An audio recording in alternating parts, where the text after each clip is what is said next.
And let's be clear, not only did Trump fail to talk about some of the most important issues facing the working class of America, but the solutions, in quote, he proposed would only make a bad situation even worse. Yep, I did hear Trump talk tonight about some tax breaks for working families in terms of not taxing tips, not taxing Social Security, and not taxing overtime. Fine. But that is chump change compared to the benefits he's going to give to the 1%, and it doesn't tell the whole story about his tax policies. Señores, Donald Trump hace unos días dio un discurso ante el Congreso, ¿no? Imagino que muchos ya lo vieron. Es más, yo en un video también hablé sobre esto.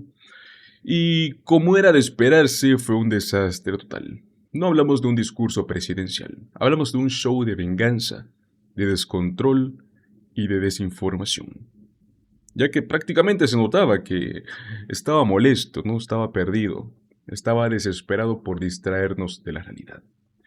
Ante todo esto, algunos demócratas decidieron pronunciarse algunos momentos después del discurso, otros recién un día después o el día de hoy.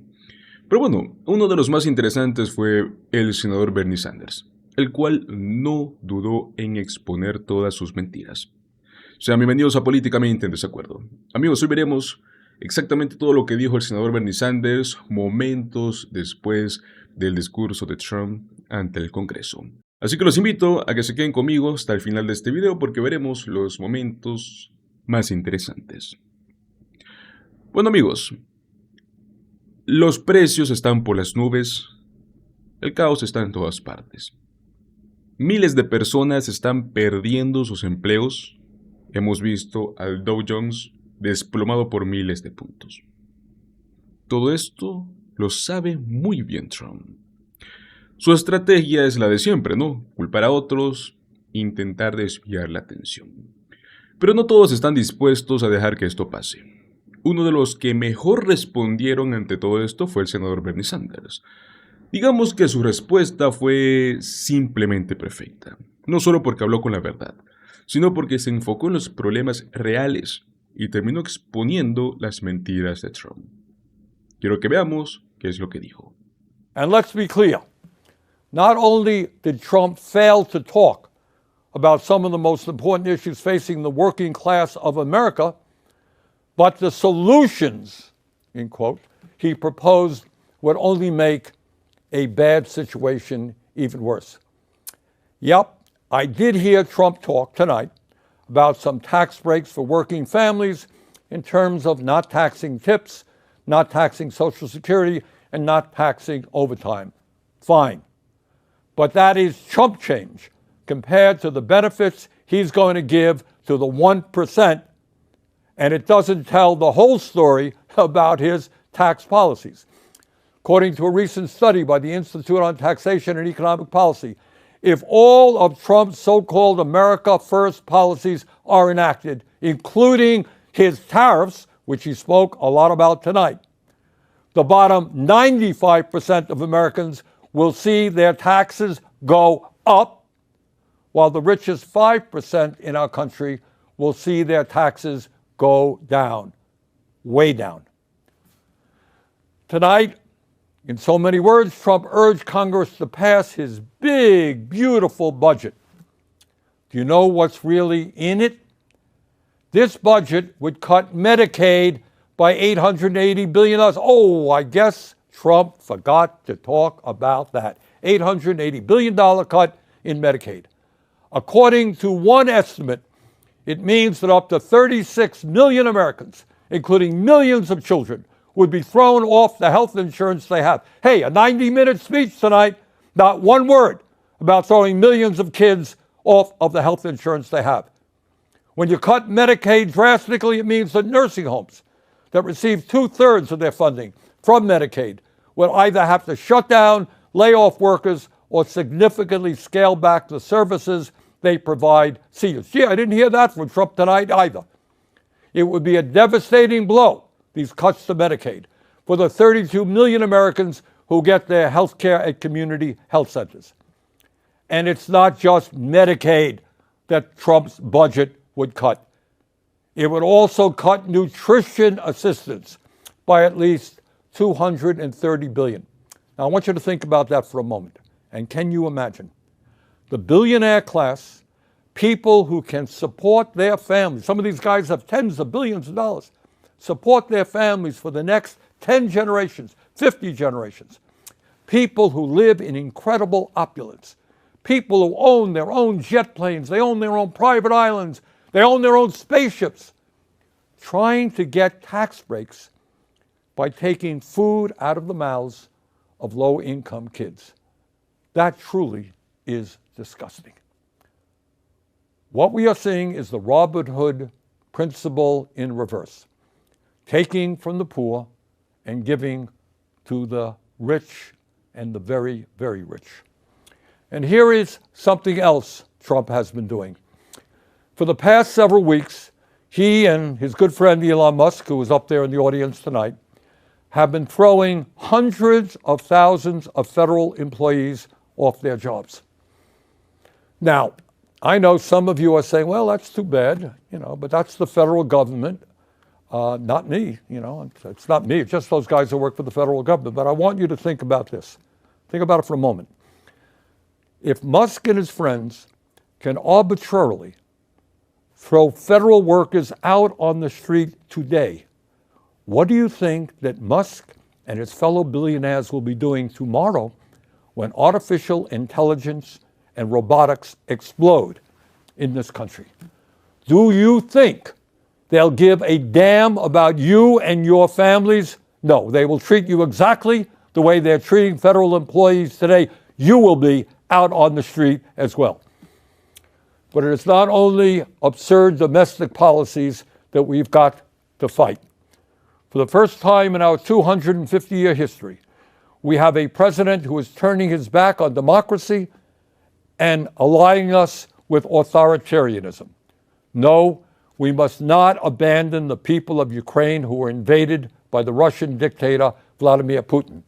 We must always stand for democracy, not dictatorship. Let me be very clear. Regardless of where Trump is taking this country, here's what I think and what I believe the American people want us to do. They want us to end a corrupt campaign finance system. Well, golly gee, I didn't hear Mr. Trump talk about that tonight. A corrupt campaign finance system which allows a handful of billionaires to buy elections. It is beyond crazy that someone like Elon Musk can contribute over $270 million to help get Trump elected, and then he gets to run the government. It is absurd that any member of Congress who stands up to Netanyahu's brutal war in Gaza can expect to be opposed by millions of dollars in campaign contributions coming from AIPAC. The American people want us to end this disastrous Citizens United Supreme Court decision and move to the public funding of elections. Democracy is supposed to be about one person, one vote, not billionaires buying the political candidates of their choice.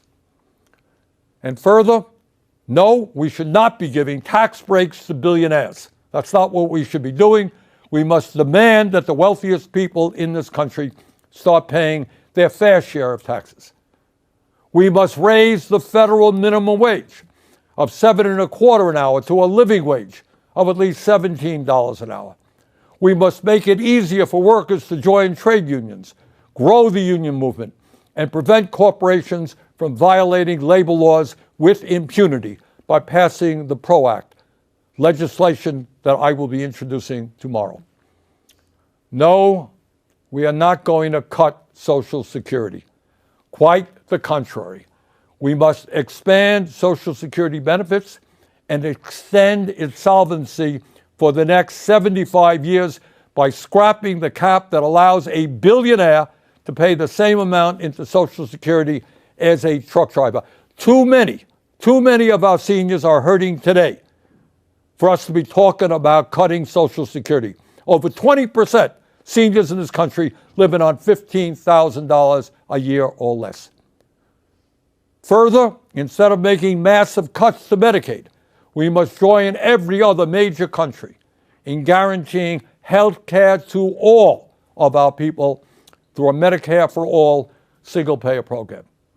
We must also take on the greed of the pharmaceutical industry, get them to charge us what they charge other countries, reducing prescription drug prices by 50%. And at a time of a terrible housing crisis in Vermont and in every area of our country, we must build at least 4 million units of low-income and affordable housing, stop corporate landlords from jacking up rent prices, and establish a cap on rent. In a competitive global economy, we need the best educated workforce in the world. All of our young people must have the ability to get a higher education by making public colleges, trade schools, and universities tuition-free and canceling student debt. Yes, we can create millions of good-paying jobs by combating climate change and moving our energy system away from fossil fuels and into sustainable energy. You know, I heard a lot of talk about freedom tonight from Mr. Trump.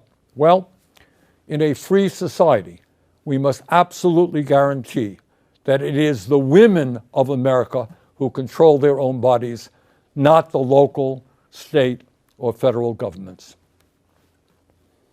Now, I know, because I've heard from many of you, that there are a lot of people out there who are feeling angry and frustrated at what's going on here in Washington, D.C.